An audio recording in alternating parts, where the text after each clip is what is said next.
আসসালামু আলাইকুম গাইস, আশা করছি সবাই ভালো আছেন।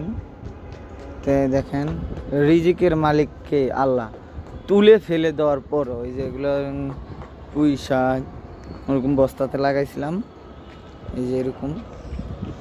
তো পুঁই শাক, কলমি শাক এগুলো আর কি অনেক বস্তার থেকে বের করে অনেক শাকই ফেলে দিচ্ছে। এখানে হয়তো আছে, দেখতে পারেন আপনারা। যেমন এই যে দেখতে পাচ্ছেন, এটা হচ্ছে পুঁই শাক। তারপরে এই যে এইখানে আছে, এই যে এখানে এইটাও আছে পুঁই শাক। এরকম তুলে অনেক ফেলে দিছি।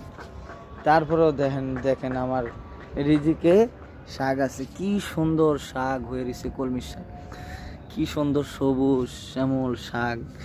হ্যাঁ, একটা ভাঙ্গা মোবাইল দিয়ে ভিডিও করি। আসলে আপনারা যদি ভালোবাসা দেন তাহলে আমি আরেকটা ভিডিও বানাতে পারি। আমি শখ করে বাগানটা করছি।